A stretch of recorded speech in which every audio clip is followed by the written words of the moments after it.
এই জায়গাটা সম্পর্কে খুব কম মানুষই জানেন, আর আপনি যদি সত্যি পাহাড় ভালোবাসেন তাহলে এটা আপনার জন্য। সব পাহাড় একরকম নয়, কিছু পাহাড় আছে যেগুলো শুধু দেখা যায় না, অনুভব করা যায়। মেঘে ঢাকা সবুজ ঢাল, নাম না জানা গাছপালা, নিবিড় ছায়া, ঝর্ণার অবিরাম স্রোতধ্বনি আর নীরবে বয়ে চলা এক পাহাড়ি নদী যেন প্রতিটা মুহূর্তকে করে তোলে জীবন্ত। এখানে সন্ধ্যা নামে সুরের মূর্ছনায়, পাহাড়ি মানুষের সহজ অকৃত্রিম জীবনের সাথে। আর রাত গভীর হলে আগুনের উষ্ণতায় বসে গানের আসর, যার প্রতিটা সুরে মিশে থাকে পাহাড়ের গল্প। আর এই সব কিছুর মাঝেই ধীরে ধীরে খুঁজে পাওয়া যায় এক নিঃশব্দ শান্তি। তাই আপনি যদি হন শান্তিপ্রিয় আর পাহাড়কে ভালোবাসেন তাহলে কিন্তু এখানে আপনাকে স্বাগতম। ওয়েলকাম টু হব ঘুরে মন। আমাদের সেদিন যাত্রা শুরু হয়েছিল কলকাতা থেকে। হঠাৎ প্ল্যান হওয়ায় ট্রেনে টিকিট পাইনি, তাই অগত্যা ধর্মতলা থেকে 750 টাকার বিনিময়ে এই বাসে আমরা সেদিন শিলিগুড়ি পৌঁছেছিলাম। আমাদের সেদিন বাসের নাম ছিল রুবি পরিবহন। এই বাসের জার্নিটা বেশ ভালোই ছিল, একটা লং বাস জার্নি। বাস থেকে নেমে গেছি আমরা শিলিগুড়ি বাস স্ট্যান্ডে। তো এখান থেকে আমরা ডাইরেক্ট সোনাদা যাওয়ার একটা শেয়ার কার ধরে নিয়েছি। দুপুরের দিকে গেলে পুরো ডাইরেক্ট এই শিলিগুড়ি থেকে হোমস্টে পর্যন্ত শেয়ার কার পাওয়া যায়। এই শেয়ার কারে এখন এখান থেকে আমাদের সোনাদা পর্যন্ত যেতে 200 টাকা করে লাগবে মাথা পিছু। শিলিগুড়ি থেকে শেয়ারিং গাড়ি করে পাহাড়ি রাস্তায় ঘুরতে ঘুরতে আমরা এগিয়ে যাচ্ছিলাম সেই অজানা ঠিকানার দিকে। শেয়ারিং গাড়িতে আসলে মাঝে 15 মিনিটের ব্রেক দেন ওনারা যে কোনো একটা ক্যাফেতে। তো আমাদের গাড়ি এই ক্যাফেতে ব্রেক দিয়েছে। তো ভেতরটা খুব সুন্দর, চলুন দেখে নিই। এই হলো ক্যাফের ভেতরটা। এবার হচ্ছে মেন আকর্ষণ, পাহাড়ের কোলে ছোট্ট ক্যাফে।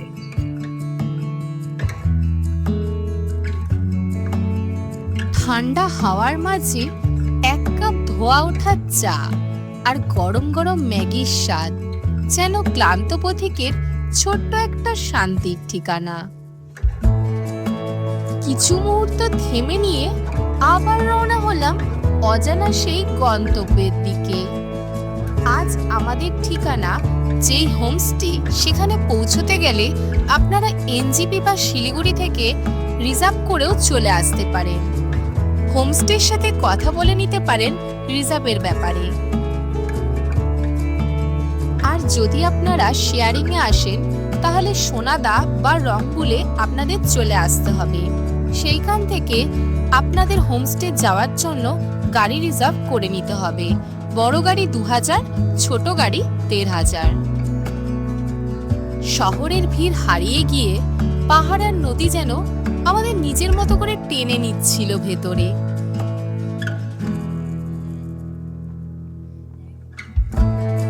গাড়ির চাকা যত এগোচ্ছে শহরের কোলাহল তত পিছনে পড়ে থাকছে, আর পাহাড় যেন ধীরে ধীরে মনটাকে নিয়ে যাচ্ছে নদীর কাছে। আর সত্যি বলতে এই রাস্তাটা যতটা সুন্দর তার থেকেও বেশি আমার কিউরিসিটি তৈরি হচ্ছিল। আমি শুধু ভাবছিলাম আমাদের জন্য কি অপেক্ষা করে আছে। চলুন সেটা দেখার জন্য আমার সঙ্গে থাকুন। এই এত সুন্দর ভিউ দেখবো জন্যই তো শহর থেকে এত দূরে আসা। আমার তো পাহাড়ের এই নাম না জানা ভিউ পয়েন্ট গুলোই বেশি ভালো লাগে। ঘন্টার পর ঘন্টা এখানে বসে থাকলেই যেন মনটা আনন্দে ভরে যায়।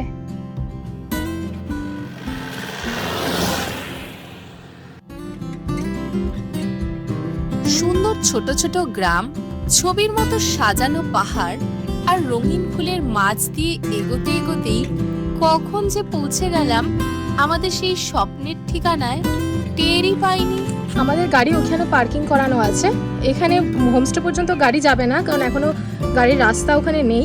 হ্যাঙ্গিং ব্রিজ কভার করে আমাদের যেতে হবে। তো এই গাড়ি রেখে এইখান দিয়ে এই পাশের রাস্তাটা দিয়ে ঢুকে গেলেই এই 5 মিনিট মতো হেঁটে চলে গেলেই হোমস্টে।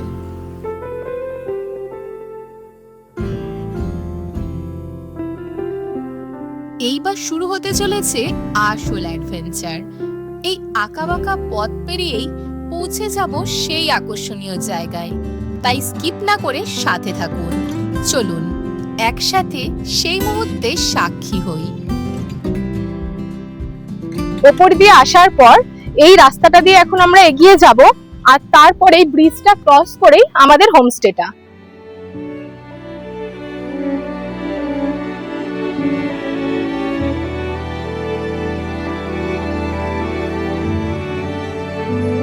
খুবই অ্যাডভেঞ্চারাস এই জায়গাটা।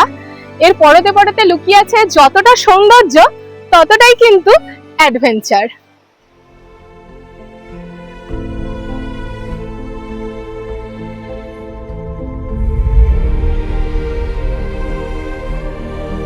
আজ আমি চলে এসেছি এমন এক জায়গায় যেটা দার্জিলিং এর একেবারে একটা অফবিট গ্রাম, যেখানে আপনি পাবেন পাহাড় আর সাথে বয়ে যাওয়া নদী। দার্জিলিং থেকে মাত্র 19 কিলোমিটার দূরে অবস্থিত এই জায়গাটি।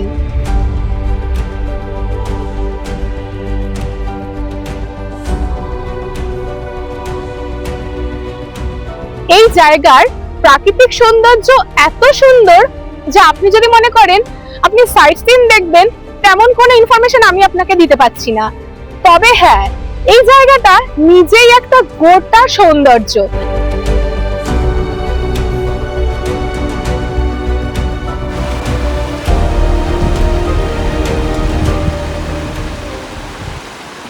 এই যে ব্রিজটা যেখানে শেষ হচ্ছে তার পেছন দিকেই রয়েছে আমাদের হোমস্টে। ব্রিজ থেকে মানে জাস্ট 1 মিনিটের হাঁটা পথ। আর আমাদের যে হোমস্টেটা তার নাম হচ্ছে সাগু। এই যে কাঠের সাঁকোটা, এটা থেকেই ওনাদের এই ভাবনা। রীতিমতন এই যে ব্রিজটা দুলছে, প্রথমত এটা কাঠের, তারপরে ব্রিটিশ আমলের তৈরি একটা ব্রিজ। তো এখান থেকে খুব অল্প সংখ্যক মানুষই প্রতিদিন যাতায়াত করে, যেহেতু এখানে ছোট ছোট গ্রাম। তো বেশ সুন্দর জায়গাটা। আমি যতটা না দেখাবো, আপনি আসলে আরো ভালো বুঝতে পারবেন। এই স্থানে কিন্তু প্রত্যেকটা জায়গায় অ্যাডভেঞ্চার। দেখুন, এটা অনেক পুরনো একটা সেতু, তো সেই জন্য জায়গায় জায়গায় একটু ভাঙাও আছে, যেহেতু কাঠের ব্রিজ।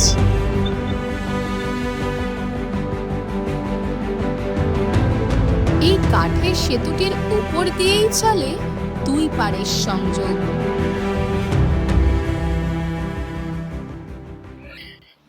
এই হচ্ছে ব্রিজটা শেষ হলো। এখন আমরা এগিয়ে যাব হোমস্টের দিকে।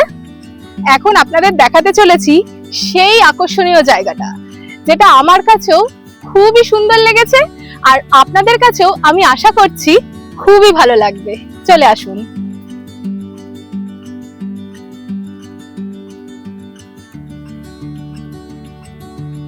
পাহাড়ের বুকের ভেতরে লুকিয়ে থাকা এই স্বপ্নের বাড়িটাই আগামী 2 দিনের জন্য আমার আস্তানা হতে চলেছে। এটা কিন্তু কোনো সাধারণ হোমস্টে না, এটা পাহাড়ের মাঝে লুকিয়ে থাকা একটা ছোট্ট ফার্ম স্টে। চলুন আমরা যে রুমে রয়েছি সেই রুমটা দেখিয়ে নিই। এখানে একটাই মাত্র রুম রয়েছে, অসাধারণ সুন্দর। এই হচ্ছে রুমের ভেতরটা। এখানে 3টে টোটাল বেড রয়েছে, এরকম 3টে ডবল বেড রয়েছে। আর পুরো ডেকোরেশনটা এরকম পুরো ব্যাম্বোর ডেকোরেশন রয়েছে। আর এই যে ওপেন উইন্ডো, আর উইন্ডোর পেছনে ওই যে দেখা যাচ্ছে ওটা হচ্ছে ওনাদের রান্নাঘর। আর এই হলো পুরো রুমটা। এখানে ফ্যানও দেওয়া আছে, আর খুব সুন্দরভাবে ডেকোরেট করা রয়েছে। আর এই রুমের পাশেই এদিকেই রয়েছে ওনাদের ওয়াশরুমটা। ওয়াশরুমে কোমোড, বেসিং, সবকিছু মডার্ন ফেসিলিটি যা দরকার হয়। অফবিটে আর কতটাই বা থাকবে, কিন্তু সবকিছুই আছে। এই হোমস্টে বুকিং এর জন্য আপনারা সৃজনাদির সাথে যোগাযোগ করতে পারেন। স্ক্রিনে সৃজনাদির ফোন নাম্বার দেওয়া থাকবে। সৃজনাদি ভীষণই ভালো মানুষ। আমি ওনার সাজেশনে এর আগেও দার্জিলিং এর অনেকগুলো অফবিটে গেছি। আমি যে শিটং এ হোমস্টেটায় ছিলাম সেটা ওনার নিজস্ব হোমস্টে। জিনিসটা দেখুন, পুরো একটা মনে হচ্ছে কোনো গাছের কাঠ, যেটাকে শৈল্পিক সত্তা দিয়ে নির্বাচন করে এখানে নিয়ে এসে রাখা হয়েছে। দেখতে মনে হচ্ছে যেন পুরো হরিণের সেই শিঙের মতো। প্রকৃতি আর শিল্পী প্রেমী মানুষ আমি, যেখানেই শৈল্পিক সত্তা দেখতে পাই আমার চোখ আটকে যায়। এই দেখুন এখানে যে টেবিলগুলো রয়েছে, এই টেবিলগুলোও পুরো কাঠের। কি সুন্দর করে কাঠটাকে কেটে ছোট ছোট টেবিল বানানো হয়েছে। আর তারপরেই এখানে চলে এসেছে আমার চা। আসতেই চলে এসেছে আমার ওয়েলকাম ড্রিঙ্ক, চা। পাহাড়ে এসে চায়ের সাথে যেন আমার একটা আলাদা আত্মীয়তা তৈরি হয়েছে। চা খেতে খেতে এই জায়গাটাকে আমি উপভোগ করছি, ভাষায় প্রকাশ করতে পারছি না। এই জায়গাটা এতটাই সুন্দর। আস্তে আস্তে আপনাদের সামনে এই শৈল্পিক সুন্দর আর স্বর্গের মতো জায়গাটাকে আমি তুলে ধরবো, তাই একটু স্কিপ না করে সঙ্গে থাকুন, দেখতে থাকুন এই সুন্দর জায়গাটিকে।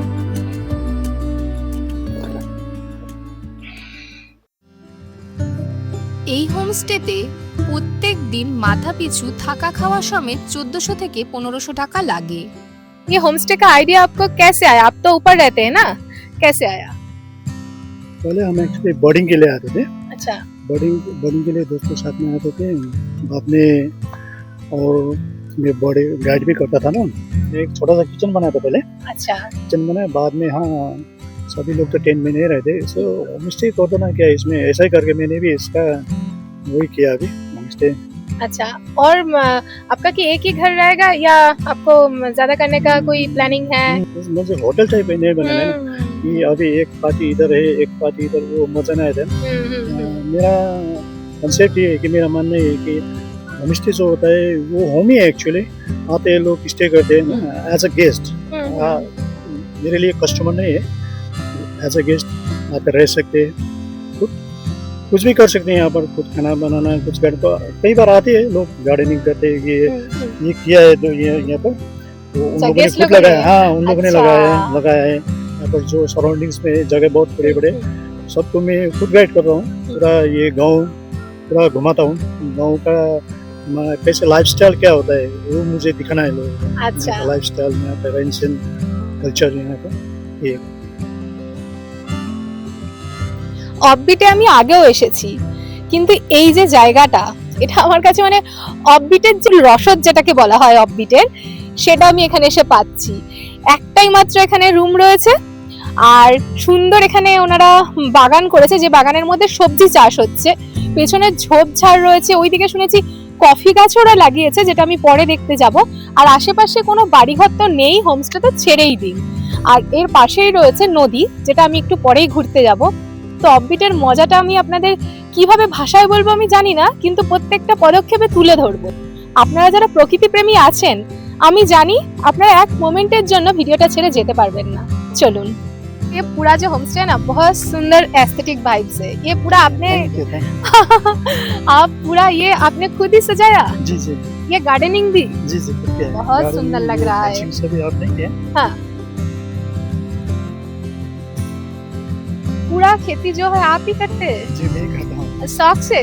शौक? हाँ जी, शौक ही है। बहुत सुंदर है। और ये तो गाजर। गाजर? गाजर कितना टाइम लगेगा? इसका लगभग ये 1.5 महीने हो गए हैं। मटर का अच्छा, ये अभी नहीं हुआ है ना? हो रहे तो हो रहा है ना? ओ हाँ हाँ हाँ, थोड़ा थोड़ा करके। जी हो रहे हैं। उधर क्या है? ये हमारे यहाँ पर ये राय साग बोलते हैं। हाँ, अभी राय खत्म साग। हो गया है ये। हाँ। जो खत्म होने के बाद ये जो निकलते हैं इसके बीज, इसको ये जो डंडी होते हैं, हाँ, बीज निकलने से पहले ये भी काटते हैं, डुकू बोलते हैं। এটা তো এখন আমার নিজেরও বাড়ি হয়ে গেছে, তো আমি এখানে এসে তাই জন্য ধনেপাতা তুলছি, রান্না করতে লাগবে। এই যে অর্গানিক ধনেপাতা বাড়িতে বানানো, এটা এখন রান্নায় যাবে। এই অর্গানিক জায়গায় এসে আমার অর্গানিক ভাতের থালা চলে এসেছে। পুরো বাঙালি স্টাইলে দেখুন, এনারা কাঁসার থালায় খেতে দিয়েছে।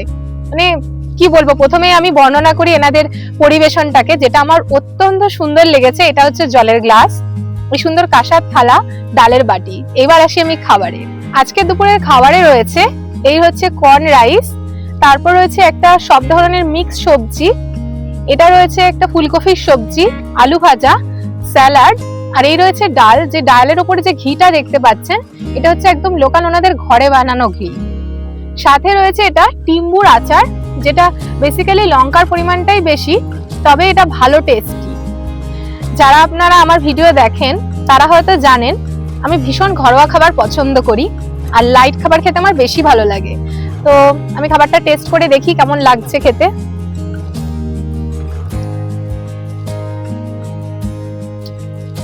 এই কর্ন রাইসটা আমার কাছে একদম নতুন লেগেছে, অনেক হোমস্টেতেই গেছি, এটা আমি আগে খাইনি।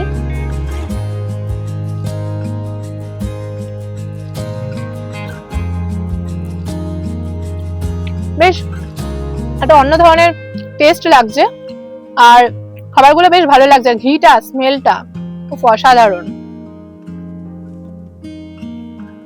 আচারটা একটু টেস্ট করে দেখি কেমন। আচারটার মধ্যে রসুন আছে, আর মনে হচ্ছে লেবু দেওয়া আছে, আর লঙ্কার পরিমাণটাই বেশি, তো ভাতের সাথে খেতে বেশ ভালো লাগছে। এই পরিবারের সাথে আমার এত আত্মীয়তা হয়ে গেছিল যে আমি প্রথমবার পাহাড়ে গিয়ে পাহাড়ি মানুষদের সাথে বসে দুপুরের খাবার খেয়েছিলাম। সমতলের লোকেদের থেকে না পাহাড়ের লোকেদের যে একটা জিনিস আলাদা করে, যেটা আমার চোখে পড়েছে, সেটা হচ্ছে এরা অতটা স্বার্থ দেখে না। জীবনযাত্রার জন্য যতটুকু প্রয়োজন, আমি যতগুলো হোমস্টেতে গেছি আমি দেখেছি তারা এটাকেই বেশি প্রাধান্য দেয়। তো এখানে সেই কনসেপ্টটা আমি আরো ভালো করে বুঝতে পারলাম। এরা কোয়ান্টিটির থেকে কোয়ালিটিকে বেশি গুরুত্বপূর্ণ বলে মনে করে। তাই এই দাদা যেটা বললো, উনি চায় না যে এখানে পাশে আরেকটা ফ্যামিলি থাকবে, এখানে একটা ফ্যামিলি থাকবে, উনি চায় একটা ফ্যামিলি খুব সুন্দর করে জায়গাটাকে উপভোগ করুক।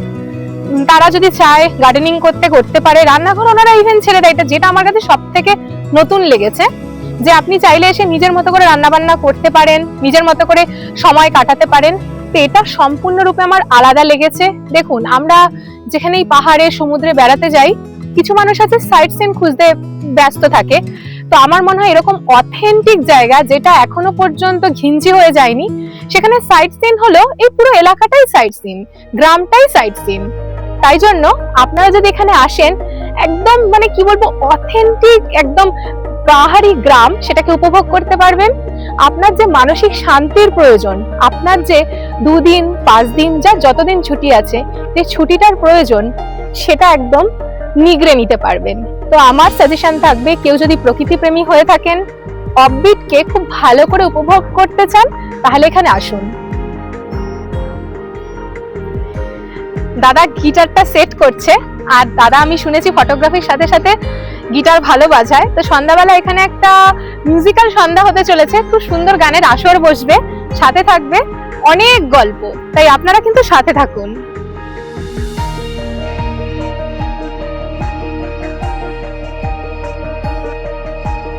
আপনাদের সবাইকে একটা কথা আমি জানিয়ে রাখি, এই জায়গাটা নিয়ে ভিডিও কিন্তু ইউটিউবে প্রথমবার আমি আপনাদের কাছে নিয়ে আসলাম। তাই আপনারা এই জায়গাটাতে আসুন। যতদিন না এটা আরো বেশি ঘিঞ্জি হয়ে যাচ্ছে, আরো অনেক হোমস্টে হয়ে যাচ্ছে, এই জায়গাটার যে একদম অথেন্টিক একটা পরিবেশ, সুন্দর একটা শান্ত মনোরম জায়গা, সেটা উপভোগ করে যান। দুপুরে খাওয়া দাওয়ার পর একটু গ্রাম ঘুরতে বেরিয়েছিলাম।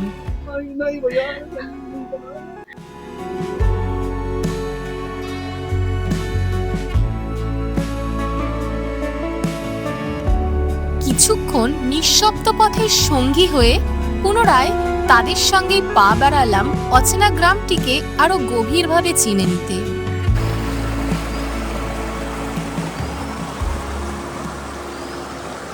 अक्टूबर में जो फटा है यहाँ पर, हाँ हाँ, उसी से ये सब ऐसा होगा ना। ये अच्छा पहले तो अच्छा था ये जगह, पूरा अच्छा। वहाँ तक ना। अच्छा। अभी सब इसका पूरा नक्शा चेंज हो गया है, ये रिवर का पूरा गहरा भी था, पूरा ऐसा हो गया अभी।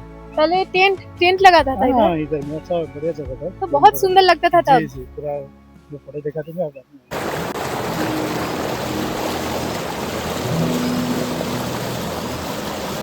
আজকের ভিডিওটা কিন্তু শুধুমাত্র তরুণদের জন্য। ওয়েট, তরুণ মানে কিন্তু আমি শুধুমাত্র বয়সের দিক থেকে তরুণ বা ইয়াং বোঝাতে চাইনি। তরুণ মানে যার মনটা তরুণ, যে পাহাড়ে উঠতে পারবে, নদীর গায়ে নামতে পারবে, ট্রেক করতে পারবে, সুন্দর জায়গাটাকে পায়ে হেঁটে এক্সপ্লোর করতে পারবে। কারণ এই জায়গায় গাড়ি করে কিন্তু ঘোরার অপশন নেই, আপনাকে পায়ে হেঁটেই প্রকৃতির সৌন্দর্য উপভোগ করতে হবে। তাই আপনার মন যদি হয় তরুণ, কিন্তু বয়স 50 বা 60, আপনাকে এখানে স্বাগতম। চারপাশের এই নীরব সৌন্দর্য যেন ধীরে ধীরে নিজেকে উন্মোচন করছে। জল, আলো আর পাহাড় মিলে এখানে সৃষ্টি করেছে এক অনন্ত প্রশান্তির কবিতা। যিনি আমার ফটো তুলছেন উনি হলেন প্রমোদ দা। উনি খুব ভালো ফটোগ্রাফি করেন। সামনেই ওনার কিছু কাজ আমি স্ক্রিনে তুলে ধরব।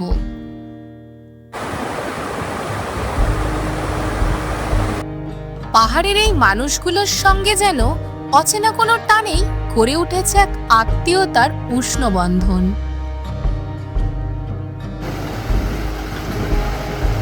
নদীর পাথুরে চরে পা ডুবিয়ে বসে কুলুকুলু স্রোতের সুরে চারপাশ যেন রচনা করেছে এক নিবিড় শান্তির নীরব গাথা।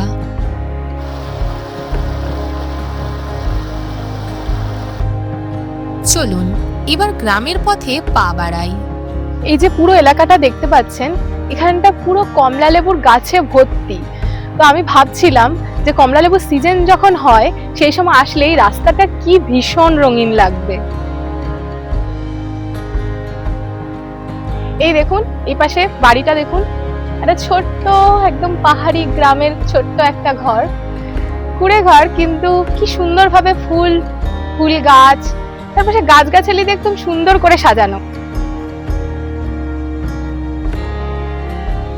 এই যে পেছনে দেখতে পাচ্ছেন পুরো চায়ের বাগান।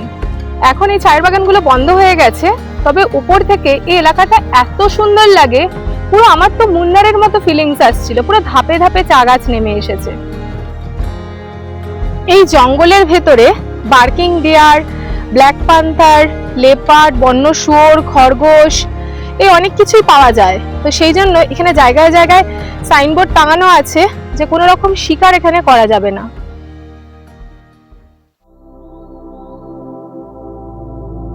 পাহাড়ি পরিবেশ ধীরে ধীরে আরো নিবিড় নীরবতায় ঢেকে গেল। আকাশের চাঁদের মৃদু আবির্ভাব, আর আমরাও পা বাড়ালাম নিজেদের আশ্রয়ের পথে। চলুন এবার আপনাদের সাথে পরিচয় করিয়ে দিই এই পাহাড়ি রান্নাঘরের সেই স্বাদ আর রীতির সঙ্গে, যেখানে প্রতিটি পদে মিশে আছে তাদের জীবন কথা। আমি এখন দিদির রান্নাঘরে চলে এসেছি। দিদি সন্ধ্যাবেলা এখানকার ট্র্যাডিশনাল রান্না আমাকে করে খাওয়াবে বলেছে, আর আমি দিদির সাথে এখানে বসে গল্প করবো আর কি রান্না বানাচ্ছে দেখবো। তো দিদির সাথে কথা বলি। दिदी तुम हमारे लिए क्या बना रहे हो अभी? आपके लिए हम बना रहे हैं कौड़ी थुप्पा। कौड़ी थुप्पा। अच्छा एक्चुअली एक्टिविटी डिश है ना। अच्छा, हमारे यहाँ का पहाड़ का दादी का लोग मैंने सुना भी है इसके बारे में। ओह अच्छा, थैंक यू।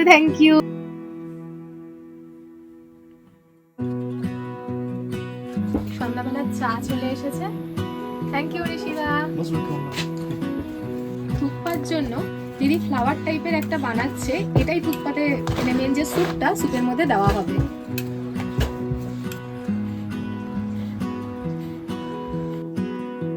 এই দিদির নিজের একটা মেয়েও আছে, তো আমাকে ওনাদের নিজেদের মেয়ের থেকে কম কিছু ভাবেননি। খুব ভালোবাসা পেয়েছিলাম আমি এখানে। পাহাড়ি স্বাদের রান্না আর গল্প মিশে মুহূর্তটা যেন হয়ে উঠেছিল একেবারে আলাদা।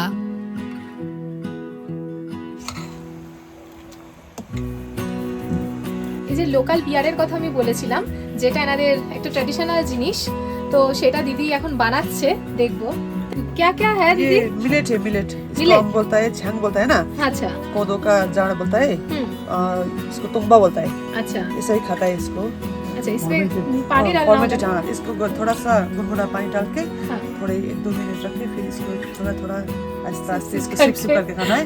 हल्का हल्का नशा चढ़ेगा। अच्छा अच्छा, मजा आएगा। এটা হচ্ছে পুরো বাঁশ দিয়েই তৈরি করা একদম ন্যাচারাল স্টক। এই যে জিনিসটা, এটা হচ্ছে ওনাদের কাছে ট্র্যাডিশনালি খুব ইম্পর্টেন্ট একটা জিনিস। আমি দিদির মুখে জানতে পারলাম যে যখন এখানে কোনো বাচ্চা জন্মায়, আমরা বাঙালিরা যেমন বাচ্চা জন্মানোর পর মুখে মধু দিই, তেমন ওনারা এই তুংবা ওদের মুখে দেয়। আর যখন কেউ মারা যায় তখনও তার মুখে 1 ফোঁটা তুংবা দেওয়া হয়। Give me your strength and show me your weakness. এখন বারবিকিউ শুরু হয়ে গেছে।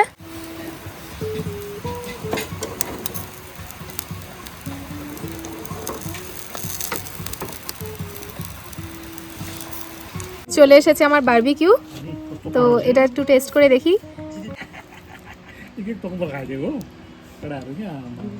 বেশ জুসি হয়েছে, আর এই ওয়েদারে আমি যা খাচ্ছি আমার তাই ভালো লাগছে। এই যে চলে এসেছে থুকপা। এই ছিল পাহাড়ি স্বাদে ভরা সন্ধ্যা স্ন্যাক্স। এটা একটু মিষ্টি, একটু টক, আর যেহেতু এটা ফার্মেন্টেড তো একটু ঝাঁঝালো আছে। পাহাড়ি স্বাদের সন্ধ্যা স্ন্যাক্স আর সুরের মূর্ছনায় সন্ধ্যাটা ধীরে ধীরে এক অপূর্ব আবহে রূপ নিল। ইনি হলেন প্রমোদ দা, অসাধারণ গুণী একজন মানুষ। যেমন ভালো গিটার বাজান, তেমন ভালো ফটো তোলেন, তেমনই ভালো কথা বলেন। हाँ, बहुत अच्छा लग रहा है। मैं तो ऐसी जगह पे रहना चाहती हूँ, मेरा बहुत मन लग रहा है इधर, बहुत सुंदर है। और आप लोग तो इससे ज्यादा सुंदर है। तरुण का मतलब होता है जिसका मन तरुण, मन यंग होता है, जैसे कि आप। कौन बोलेगा कि आप 50 साल का है दादा? कौन बोलेगा? आप बोलिए। এই সন্ধ্যাটা আমার মনের মনি কথায় সারা জীবন তোলা থাকবে। এই অন্ধকারের পেছনে পাহাড় বসে আছে, আর তার সামনে এই নিঃশব্দ আধার রাতে বসে আমি আমার ভেতরের শব্দগুলো শুনছি। दीदी, आज रात में क्या खाना बनाएंगे? आपके लिए सिंपल है। हाँ। ये बनेगा गुन्द्रुक का अचार। हाँ। ये हमारा गुन्द्रुक आपको पता होगा। हाँ, ये क्या और है? गुन्द्रुक है ये आपका मूली का पत्ता का, उसको कूट के इसको रख के ऐसे सुखा के बनाता ओ, है। अच्छा। हाँ, ये खट्टा वट्टा होता है। हाँ। इसका हम सूप भी पीते हैं, अचार भी बनाते हैं। अच्छा और ये है जारा बोलते हैं, इसको उसका जारा, इसको इसका जो बोलता है ना आपको, अच्छा उसका जारा रूट है। अच्छा अच्छा। ये भी, और ये इसका बनेगा दाची, इमा दाची बुट्टिस डिश। ও, ওয়াশের যে রুট হয় সেটা দিয়ে একটা সবজি বানাবে, ভুটানিস একটা ডিশ, যেটা খুবই লাইট হবে। এই সবজিগুলো দিয়ে বেশি মশলা টশলা দেবে না। আর একটা আচার হবে, যেটা হচ্ছে মূলোর যে পাতা সেটাকে শোকানো হয়েছে, এটা দিয়ে একটা আচার বানানো হবে। ওনাদের টমেটো পুড়িয়ে রাখা হয়েছে, ওইসব দিয়ে আচারটা হবে। अच्छा, ये कैसे बनाएंगे? इसमें बहुत सिंपल है, पानी में सब जितना भी वेजिटेबल है हाँ। इसको डालना है, सब काट के धो के रख दिया है, बस इतना ही है। अच्छा। इसको सिर्फ बॉईल करना है। हाँ। और बाद में इसमें बटर और ये चीज डालना है। ओ अच्छा। हाँ। ये गुन्द्रुक है, इसको हल्का सा फ्राई किया। हाँ। अब इसमें हम डालेंगे प्याज, प्याज, ये टमाटर रोस्ट करके इसमें डाल दिया, थोड़ा सा इसमें नमक डाल के ये तैयार हो गया। तो ये बस इसको मिक्स कर दो और आपका गुन्द्रुक का अचार तैयार हो जाएगा। ও ওয়াও। আজকে রাতের পুরো ভেজ থালি, একদম অথেন্টিক ভেজ থালি, যেখানে রয়েছে ডাল, রুটি, আর রয়েছে এটা স্কোয়াশের যে রুট তার একটা সবজি, আর রয়েছে আলু, আর এখানকার লোকাল একটা শিম হয় যেটা দিয়ে একটা শিমস বিন বলছে, গুন্দ্রুকের আচার। যে আচারটার একটা স্পেশালাইজেশন হচ্ছে যে মূলোর যে শাক বা এখানকার যে একটা রাই শাক হয়, সেই শাকটাকে ফরমেন্টেড করে যেটাকে রোদে শুকানো হয়, তার সাথে হচ্ছে গিয়ে পেঁয়াজ কুচি আর একটু লঙ্কা, নুন, আর হচ্ছে টমেটোর যে চাটনি, ওটা দিয়ে করা হয়েছে। এই যে ডিশটা, এটা হচ্ছে আজকের সব থেকে স্পেশাল একটা ভুটানি খাবার, যার নাম হচ্ছে ইমাদাচি। এর মূল যে ইনগ্রিডিয়েন্টটা রয়েছে একদম সিম্পল, যেটা তখন দিদি বানাচ্ছিল। সকালটা শুরু হচ্ছে কিছুটা এইভাবে।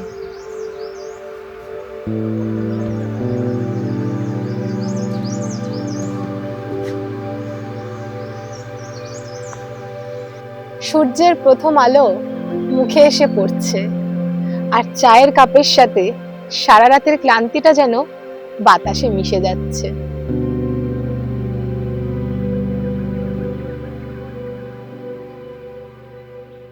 এত সুন্দর বাগান, দাদা সারাদিন পরিচর্যা করে চলেছে, সুন্দর করে গাছগুলোকে লাগিয়েছে, অনেক জায়গায় দেখছি বীজ বুনেছে, তাতে জল দিচ্ছে। তো আমি ভাবলাম আমিও একটু করি। এনাদের কিন্তু এখানে টেন্টেরও ব্যবস্থা রয়েছে, আপনারা চাইলে টেন্টে এসেও এখানে থাকতে পারেন যদি না কটেজে থাকতে মন চায়।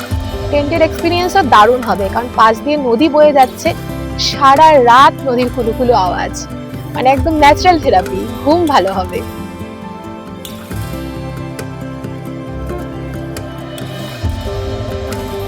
দ্বিতীয় দিনের সকালবেলার ব্রেকফাস্ট চলে এসেছে।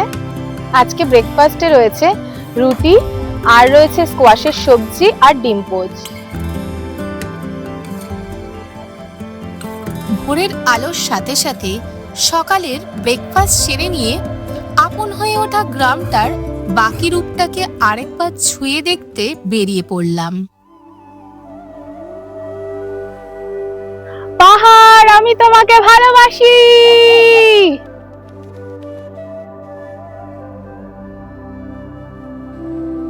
হোমস্টের মালিক প্রমোদ দা গুণে যেমন সমৃদ্ধ, তেমনি তিনি মনের দিক থেকেও নিখাদ। তার দয়ালুতা, সততা, নিরলস পরিশ্রম চোখের সামনেই এক অনন্য মানুষকে চিনিয়ে দেয়। তার গুণের কিছু ক্যামেরাবন্দি মুহূর্ত এবার আপনাদের পর্দায়। তারপর আমরা চলে গিয়েছিলাম ওনাদেরই এক প্রতিবেশীর বাড়িতে। এই যে আমার পেছনে যে দেখা যাচ্ছে, এটা হচ্ছে আমাদের হোমস্টের একদম কাছেই একটা চার্চ।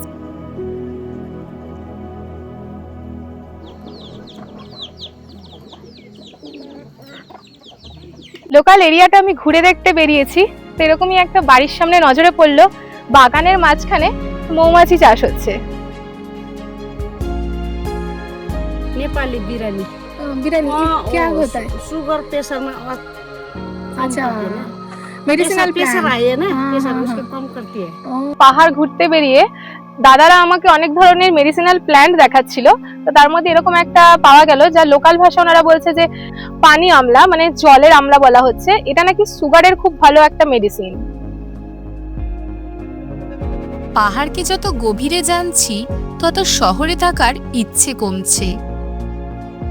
हाँ, इरिगेशन के लिए ना ये बैम्बू में আচ্ছা एकदम ये जो हमारे पुराने जमाने में जब ये ऐसा ये पॉलिथीन पाइप्स वगैरह আচ্ছা नहीं होते थे उस टाइम में ऐसे ही किया जाता था। আচ্ছা, ন্যাচারাল পাইপ। जी আচ্ছা,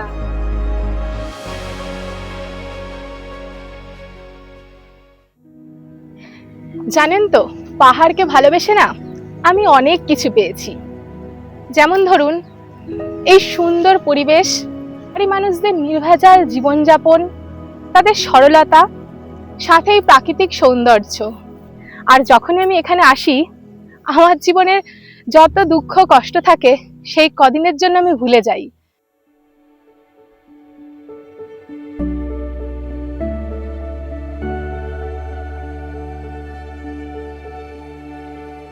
ये भी पुल बाजार है, धोत्रे पुल बाजार है। धोत्रे बालासन पुल बाजार, बालासन तो रिवर का नाम हो गया, धोत्रे पुल बाजार भी बोलते हैं। और ये हो गया आपका ये हमारा तामकुले जी में। ये अभी जो हम है ना इसको बोलते हैं तिसौ, तिसौ ये जगह का ना तिसौ जी। तिसौ। यहाँ पर जी ऑरेंज गार्डन बहुत बढ़िया है इधर में, ऊपर तामकुले में भी है जी। কতটা নিচ থেকে আমরা উপরে এসেছি দেখুন। ওই যে নদী দেখছেন, ওই নদীর পাশ দিয়ে ওই ছোট গ্রামটা একদম পার করে তারপর এখানে এসেছি, শুধু এত সুন্দর ভিউ দেখবো জন্য।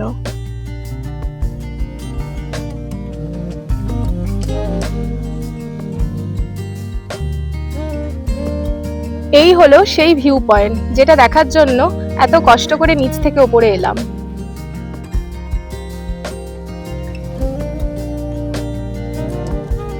এই জায়গাটার স্থানীয় নাম হচ্ছে বটদারা ভিউ পয়েন্ট, কারণ এই হচ্ছে পেছনে বট গাছ, আর দারা মানে এখানকার পাহাড়ি ভাষায় খুব উঁচু কোনো ভিউ পয়েন্ট যেটা, সেটাকে দারা বলা হয়। তাই দুটো মিলিয়ে এই জায়গাটার নাম হচ্ছে বটদারা ভিউ পয়েন্ট। সত্যি কথা বলছি, এই জায়গাটা না লাখ টাকার ভিউ। আপনারা যখন এই হোমস্টেতে আসবেন বেড়াতে, প্রত্যেকটা জায়গায় আপনি উপভোগ করবেন, কিন্তু আপনার কাছে আলাদা স্মরণীয় হয়ে থাকবে এই জায়গাটি। আপনি সারা জীবনে যতগুলো ভালো ভিউ পয়েন্ট দেখেছেন না, সেই প্রথম সারিতে এই জায়গাটাও কিন্তু থাকবে। তাই এখানে আসলে এই ভিউ পয়েন্টটা একেবারে যেন মিস করবেন না। নিচ দিয়ে বয়ে যাওয়া বালাসন নদী আর চারিদিকে এক অনন্ত পরিধির অপার সৌন্দর্য। এবার আমরা হোমস্টেতে ফিরলাম। পাথরটা ওনারা নদী থেকে তুলে নিয়ে এসেছে, এটা কেনে নি। আর এখানে মিক্সি ইউজ করতে আমি তেমন কাউকেই দেখিনি, আগেও যেখানে গেছিলাম ওনারা এইভাবেই হাতে বেটে তারপরে রান্না করেন। আজ যাওয়ার বেলায় দিদির কাছে, দিদির হাতে সুস্বাদু খাবার খেয়েই যেতে হবে। তো আজকে দুপুরবেলার খাবারে হয়েছে এই স্পেশাল কর্ন রাইস, আর হয়েছে ডিমের একটা তরকারি, চিকেন, একটা সুন্দর চাটনি বানিয়েছে দিদি নিজের শিলে পিষে, আর এখানকার রাই শাক, আর হচ্ছে মটর দিয়ে বাঁধাকপি দিয়ে একটা তরকারি, ডাল, স্যালাড আর পাঁপড় পোড়া। দাদা যেহেতু গার্ডেনিং করতে ভীষণ ভালোবাসেন, তো এই হোমস্টেতে যারাই আসে সেই গেস্টদের দিয়ে উনি একটা করে গাছ লাগানো করান। এই গাছটা আমাদের জন্য। কত হোমস্টেতেই গেছি, কিন্তু এইখানকার সবকিছুর সাথে সাথে এই যাওয়ার বেলার গাছ লাগানো জিনিসটাও কিন্তু আমার কাছে একদম নতুন। फिर मिलेंगे, हाँ फिर आएगा आपको भी। अरे अरे